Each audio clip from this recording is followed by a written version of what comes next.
Selamat pagi. Materi kita hari ini adalah mengenai sistem reproduksi. Minggu lalu kita sudah bahas mengenai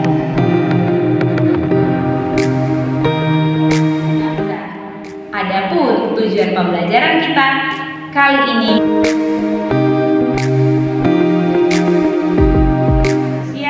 berikut penjelasannya. Baiklah anak-anak ibu, minggu lalu kita sudah masuk reproduksi pada manusia. Untuk kali ini kita akan masuk materi reproduksi pada hewan invertebrata dan vertebrata. Invertebrata dibedakan menjadi 9 filum. Filum protozoa contohnya amuba, reproduksinya membelah diri atau fisi. Filum porifera, pertunasan atau bading. Filum Coelenterata, contohnya ubur-ubur, pertunasan atau bading. Filum Platyhelminthes, reproduksi seksual. Nemathelminthes, seksual. Annelida, contohnya cacing tanah dengan cara fragmentasi. Moluska, contohnya cumi-cumi secara seksual.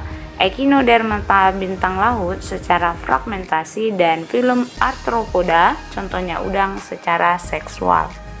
Reproduksi aseksual atau vegetatif pada hewan invertebrata dibedakan menjadi 5 macam, yaitu pembelahan biner, pembelahan ganda, pembentukan tunas, regenerasi, dan partenogenesis.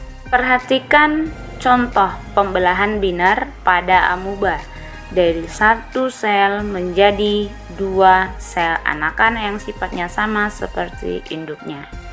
Selanjutnya adalah pembelahan ganda, yaitu pembelahan berulang sehingga dalam sekali pembelahan dari satu individu dapat dihasilkan lebih dari 2 individu.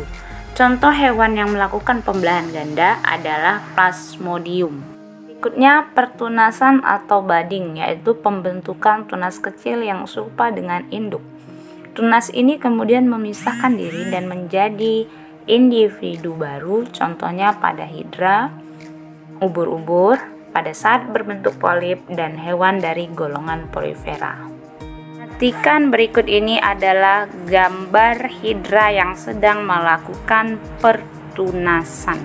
Berikut ini adalah contoh regenerasi pada cacing planaria. Kamu perhatikan gambar dengan seksama. Berikutnya adalah partenogenesis, artinya pembentukan individu baru tanpa adanya peleburan sel kelamin jantan dan betina. Contohnya adalah lebah. Selanjutnya reproduksi generatif atau seksual. Ini terjadi pada hewan tingkat tinggi, melibatkan alat reproduksi, sel gamet jantan dan betina, serta pembuahan atau fertilisasi.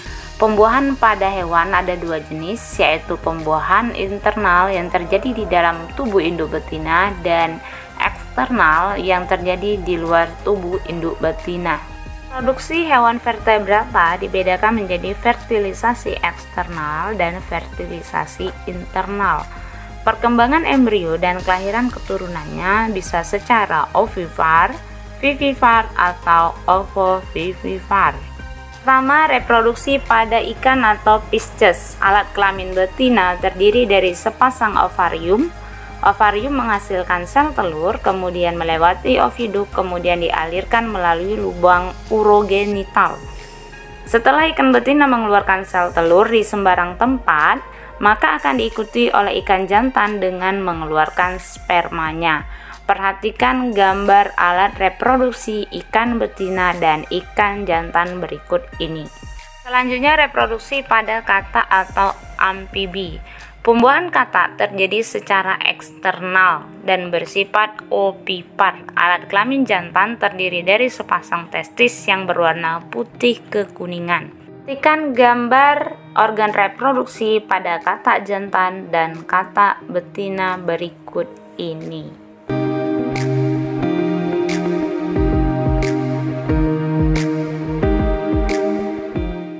Berikutnya adalah reproduksi pada reptil, bersifat ovipar, walaupun ada sebagian yang ovovivipar.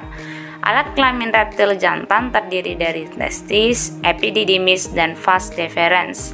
Memiliki alat kelamin khusus yang disebut dengan hemipenis yang dikeluarkan melalui kloaka pada saat kawin. Sedangkan reptil betina memiliki sepasang ovarium dan oviduk. Telur bermuara di oviduk, pada reptil, ovovivipar telur akan menetas dalam oviduk. Perhatikan gambar organ reproduksi reptil betina dan reptil jantan berikut ini.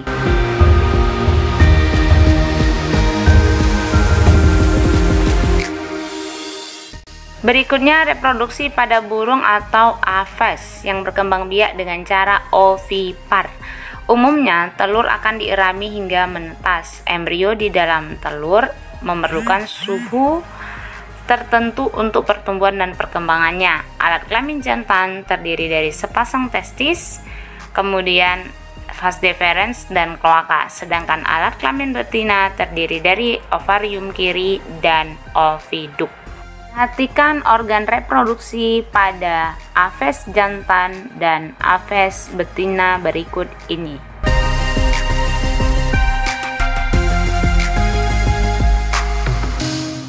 Dan terakhir adalah mamalia. Alat reproduksi jantan terdiri dari sepasang testis, vas deferens, dan penis. Alat reproduksi betina terdiri dari sepasang ovarium, oviduk, uterus, dan vagina.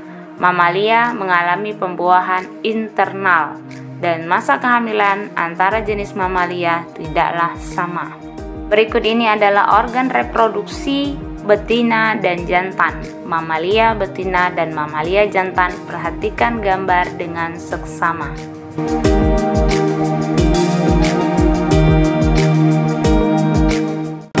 Oke Nana Ibu, dari materi yang Ibu sampaikan tadi, apabila kamu kurang paham, boleh kamu tanyakan Ibu lewat Discord. Kesimpulan untuk materi kita kali ini adalah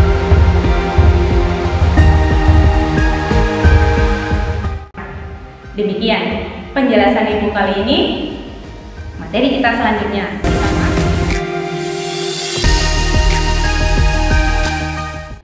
Dan ingat pesan Ibu, gunakan masker, cuci tangan, jaga jarak. Salam literasi.